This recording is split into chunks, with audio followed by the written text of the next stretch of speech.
In the program Current Affairs, we now bring you a discussion on India and WTO.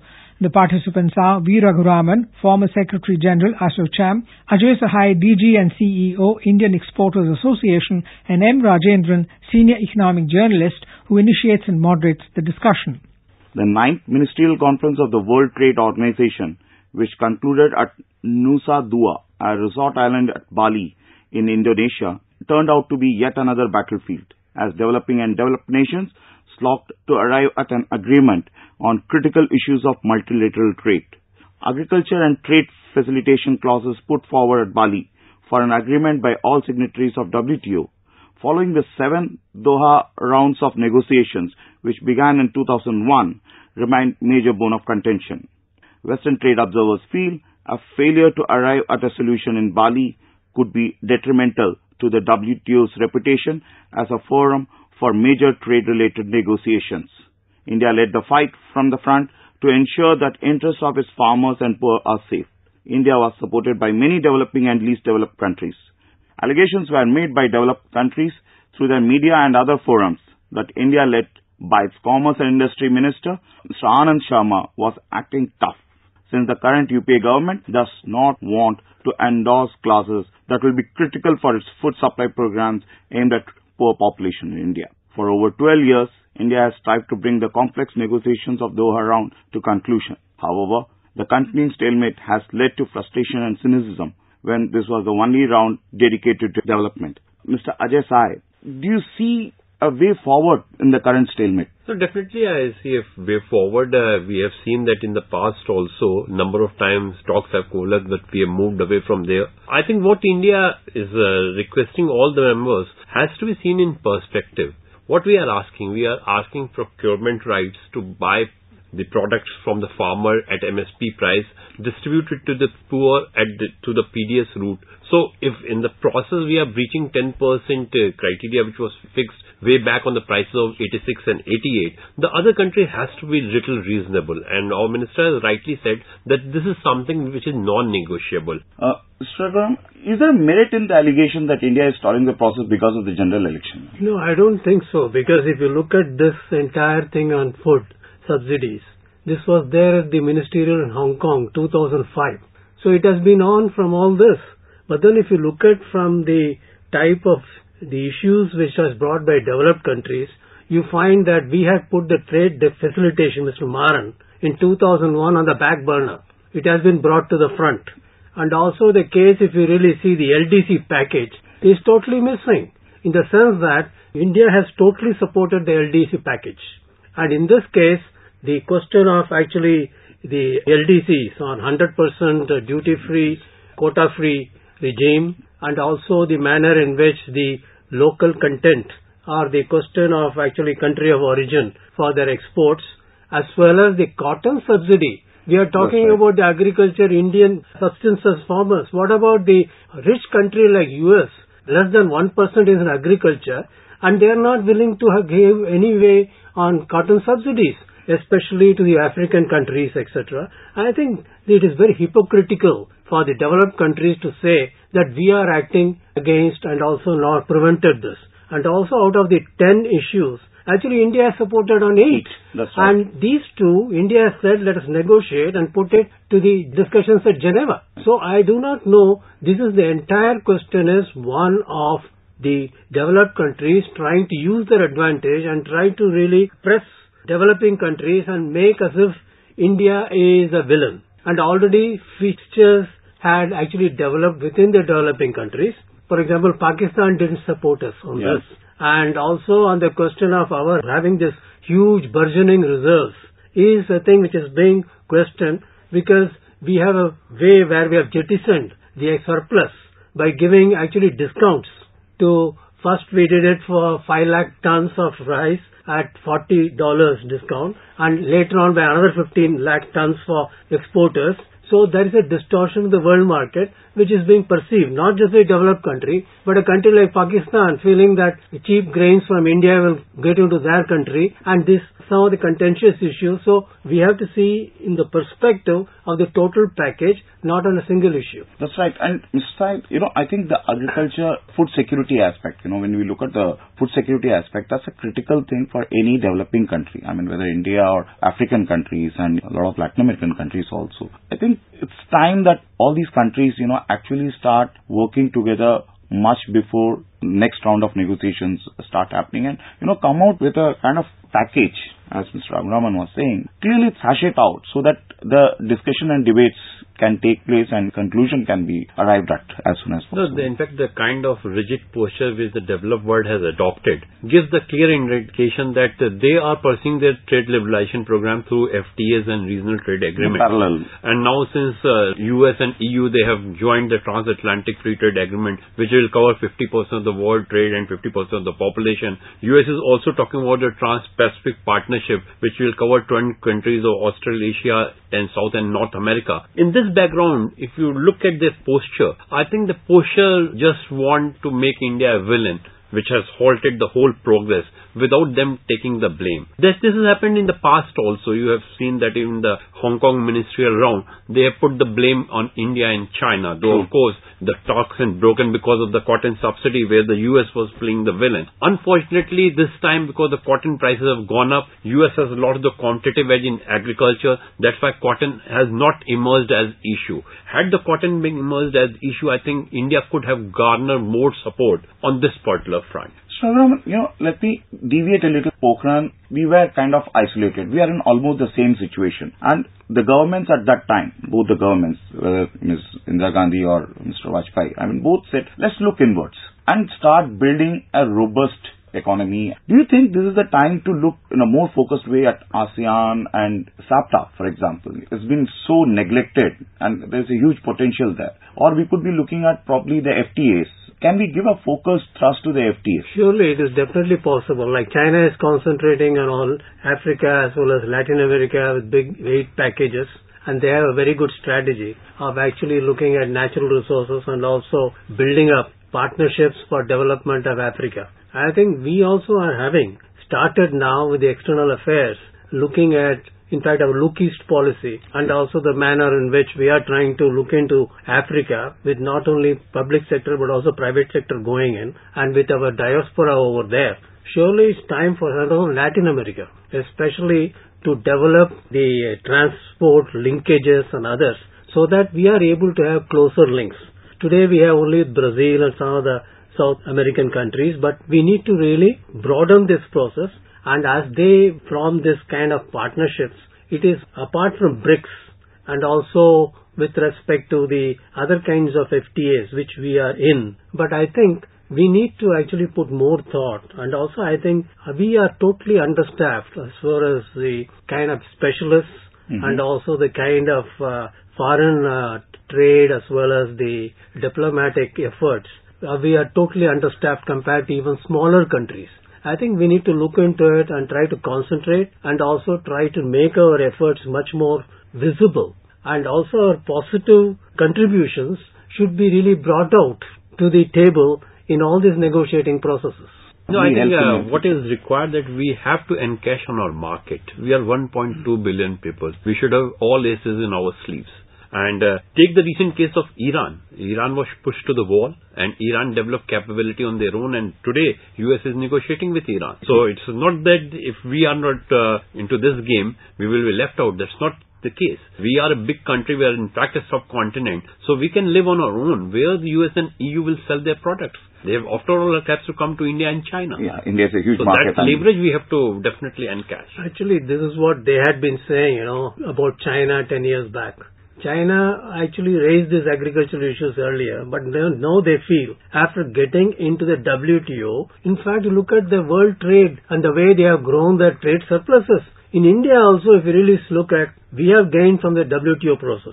remember the manner in which we were making such big hue and cry and Arthur Dunkel and others 2 decades back. Surely it's good to have public outcry and debates, but we have developed because our foreign trade has definitely ballooned. And surely we have big potential to really grow, but we have grown. And definitely it has been advantageous to us, and it is good that we keep the negotiating table much more known that yes, India is a tough customer, but we are willing to negotiate. And it is nice that we go through these processes, and I think it's not like the either or, but one of actually progress, and we have learned another way how to negotiate further.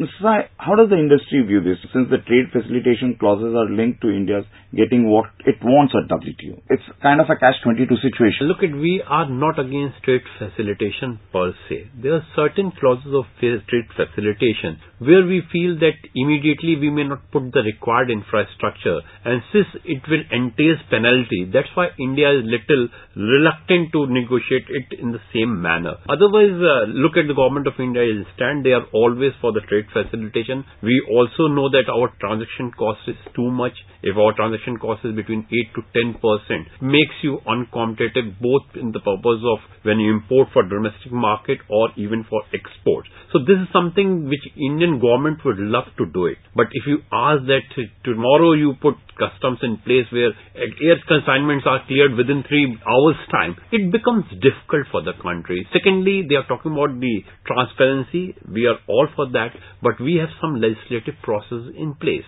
Now, if you want us to implement the duty 30 days after its announcement, that's not possible in countries like India where the parliament approves the duties and duties are put into effect immediately. We can definitely look into that. We can definitely do some kind of re-engineering at our end to put everything in place. So, our stand is that trade facilitation we will definitely like to negotiate, but not exactly in the same form in which they are proposing it today. Give us some time to improve our infrastructure, and definitely I don't think any government would like to oppose the trade facilitation. Policy clarity. The question is, the developed countries already have the infrastructure, they have all the systems in place. Surely they are at a great advantage compared to the developing countries, but the entire Committee of Nations, if you look at the developing nations, at different stages in which their infrastructure is yet to be developed, and it will take time. So we need time for us to really see that we can put up, and there has to be a time frame and also a timeline, and cannot be done overnight, and surely this needs to be properly negotiated, and it cannot be one timeline across the timeline table, because countries are different levels of economic progress. Mr. Sai, probably we need to have a clarity in terms of the policy as to where we are going to. Probably that would be helpful if we have one agreed stated policy, irrespective of the government which comes to power or whoever is negotiating. No, I totally agree with you. Look at what we are saying. Today, the reforms are irreversible. It's only the question of pace of reform. Okay, change of government can either speed up the reform or reduce the speed of the reform. Otherwise, we have to be on this track. What industry wants always that we should have a plan, and then we have transparency in the plan. Plan should be known well in advance. We should not have knee-jerk reaction where with one abuse of the policy, you change the scheme. What we want that let us have a stable policy which is announced well in advance where rules of the games are known. But once the games start, one should not tinker with the policy. Most of the time what we have observed that when the people start implementing the policy, they try to start tightening the policy, which creates the whole problem. From the Federation also we say that let the government come with a stable policy, implement the policy within a time frame, look at its pros and cons, evaluate the policy, and then take a call for continuance of the policy. But within the time period which is prescribed, one should not tinker with the policy unless it's a case of abuse of the policy. But most important thing is to involve the industry, especially what are the negotiating positions. For example, I remember 20 years back, the US is the question of opening insurance against actually migrate, your work permits for people are getting H-1B visas. I think industry should know what are the negotiating points so that we are capable of advising the government and also involving ourselves in seeing as to how pros and cons are evaluated. Unfortunately, in India, we are having consultation now much better than earlier, but it's not turning into partnerships as yet. How many countries which are currently supporting like South Africa, Argentina, Kenya, Nepal, Egypt would continue to support India's position over a period of time? with the WTO agreements or the FTAs happening, there could be a dilution in terms of support for India. Surely. For example, today, China and India are not on the same page. Similarly, we thought that Pakistan will be with us, they are not. So I think we need to understand the dynamics, and with the external affairs as well as with our economic ministries, we need to strengthen, as I said earlier, our own positions and try to work with these countries bilaterally. And also, they should not look upon as a big brother. In fact, that's what will be the impression created by the developed countries, that we are trying to steamroll, and we need to really see that this impression is done away with, and that make them feel, and also their concerns, rather than our concerns should be their concerns. I think this requires a good amount of diplomacy and also involvement, and also some amount of actually taking them together and giving them the right kind of respect, which will actually make us really go through. Today what's happening? There's a feeling developed countries like EU and this thing, they're arrogant. There is also a feeling that China is also getting into that group, and there is a feeling that India may also be in that same, especially like SAARC and others. We need to dispel this impression and make them feel that we are in together and there is nothing lost, and we would like to see what are their concerns. That's why India advocating the LDC package implementation is a very good actually strategy. India does not seem to have got that kind of a support, whether it is from the farmer organizations or from the industry, in terms of kind of giving the full support to take. How critical is it going to be? No, this is very critical, because if your own persons are opposing you on any stand, then you will not have a principal stand in these multilateral discussions. That's why I said in a stakeholder discussion, one has to take into account the views of farmers, the views of the manufacturers, the views of service provider, so that you exactly know what exactly is in the country's interest. If majority of the farmer are opposing something, one has to either convince the farmer or take into account their inputs when you are negotiating at these multilateral forums. So this kind of stakeholder consultation is very important. Secondly, we also have to look at how to professionally engage some of the lobbyist groups. US is doing it, many other countries are doing it. So why not? It may entail some expenditure, but that's an expenditure which has to be definitely paid by us. First of all, they will provide you with the concern of the others, and then you can match it, because management is an art of possible. So if you know what you can get through in these negotiations, that always give you a bargaining strength. For example, let's take the case of this buffer stocks. We are carrying 74 million tons. We don't require more than 32 million tons. 50 million tons, that is $17.5 billion locked up. Is it worthwhile? I think this needs to be debated. And we are talking about July 1st, even if you want 32 million tons, you make 47 million tons. I think even if you go for giving people cash coupons, it's much better than the leakages which are in PDS 40%. I think these needs to be internally debated, because outsiders know this much better than us. We need to, set our house in order before we go out and discuss and negotiate. Another aspect is the industry's concern as far as the fallout of the FTAs, because that's going to be critical when you go and negotiate at such international forums. Now, from industry point of view, how much would it matter if we agree, say, by the next round of negotiations? Will it benefit in the interim? No, in fact, we have to be a little careful, because the onus is on countries like India, China, Brazil and South Africa to bring WTO back on track, because the developed world hardly has much interest in WTO. They are getting all this interest served through the regional and multilateral partnership. So it is incumbent on us. And I think in the meantime, we should definitely continue with our free trade and partnership agreement which are in the pipeline, but try to bring the talk back on track, because if that is not happening, we will be a major loser as compared to the developed world. And from that perspective, I think that we can also negotiate with the EU, because EU FTA has been put on the back track. And once you start negotiating with them, they will be definitely forced to relax their stance also in WTO, because then they are concerned with their bilateral agreement with countries like India rather than negotiating at the multilateral level. So I think if we are now delaying this process and getting a year or a half for further negotiation, the meantime we should use further strengthening our bilateral talks with countries like EU, or let us say for Mercosur, Latin American and African countries, so that we rope them when it comes to having a common agenda at the WTO.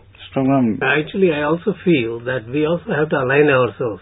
For example, manufacturing as a percentage of GDP is going down, and we find to get the manufacturing back on track, we need to actually see the National Manufacturing Competitiveness Council, which they have brought out, saying that we will increase our manufacturing GDP to 25%. I think we need to align ourselves with that and try to have the discussions on this and try to see how internally we first agree on the manner in which the FTA should be. Like we know with Thailand, the kind of problems we had, a lot of gold got imported over here. I think we need to actually be guarded on what we are doing, and it's better that we understand this much better as to how FTAs are done upon, and also services sector, along with the movement of our skilled and unskilled personnel, is a very important thing for India, especially now is look that we are getting $70 billion repatriated money from Middle East and others, and I think we need to safeguard many of these interests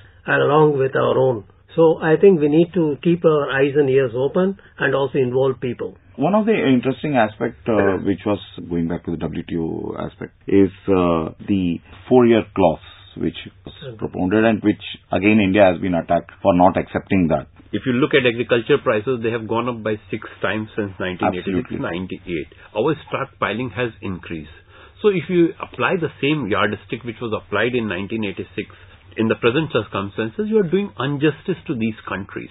Okay, so that is first point. Secondly, he has raised the issue of manufacturing. I think in a country like India, what has happened that we have defied the conventional economic logic. We have moved from agriculture straight to services, and that has created a lot of problems. We have to put focus on manufacturing, because those who are migrating from agriculture, they will not be employable in the services sector. And that's why whole focus has to come on manufacturing. We are very clear that unless you propel manufacturing, you won't be sustaining your exports. Your exports may be giving you a double-digit growth. But if your IIP numbers are in negative, the growth is not sustainable. So it's a very good thing that the government has come with the new manufacturing policy. We are talking about new manufacturing and investment zone. Infrastructure issues are there. We're talking about investing $1 trillion infrastructure. But I think we are running short of time. The actual work has to start very quickly. Otherwise, we'll miss the bus.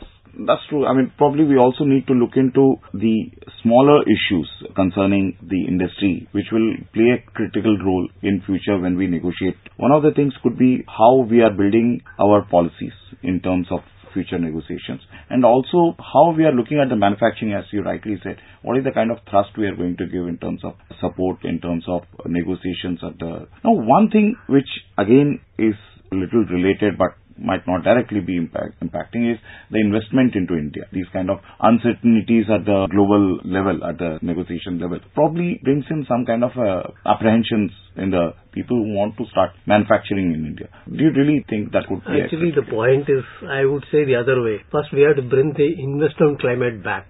Let the public sector invest first. They are having money, they are not investing. Private sector in India, once public sector invests, they will invest. And then the foreign investment will come. Unfortunately, we do not have that climate here because of environment, forest issues, land issues. And I think we need to actually look at it inwards. Once we do that, automatically foreign investment will flow. I think these are all things which are there because of our own internal bottlenecks. One interesting thing which Anand Sharma, was quite aggressive in his, call it the approach, as well as presenting the fact. I think it spells a good position as far as India is concerned, and probably the countries which are supporting India would feel confident that here is a country led by, people who can put forward things in the right perspective as well as strongly. And it's not that, they are giving the words which have been chosen. No, in fact, his message was quite unequivocal. He has clearly said that this is totally non-negotiable and we can rather live with no agreement rather than a bad agreement. He was referring to the investment. What I personally feel that there has to be a very close linkage between your tariff policy and the investment policy. If you want to have investment in certain sector, your tariff has to be little higher. What China has done, that whenever they wanted an investment in a particular sector, they have increased the tariff. Unfortunately, we have not followed that policy. So we have to look at our tariff policy also when we are talking about the manufacturing sector as well as the investment. I think totally if you look at the way we have gone in terms of at the WTO round at the Bali, I think we have made it clear as where we stand and how we would proceed in future.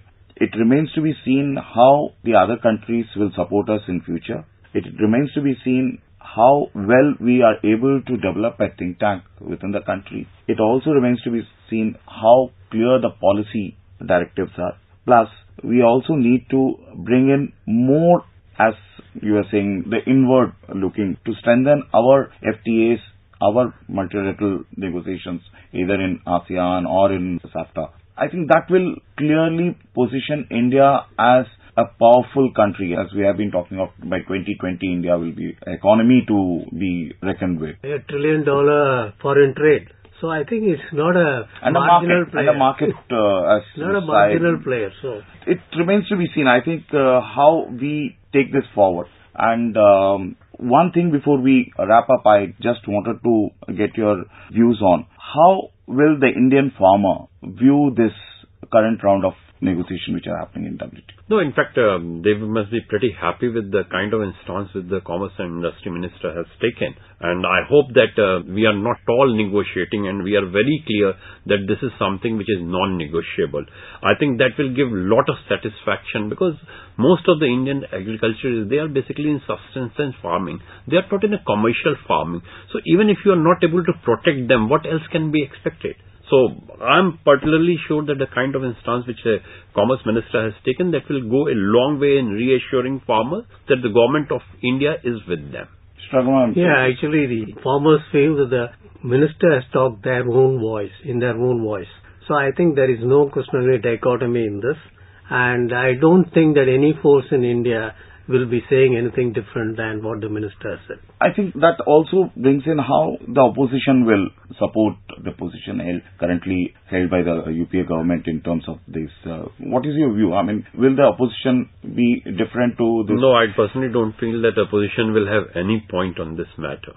They will totally accept the stance which is... If there was any negotiable or negotiated position, I think by this time, I don't think we would have had any peace within the country, and the parliament also would not have been able to function on this account. But, there seems to be a kind of... consensus on this, especially on this non-negotiable position.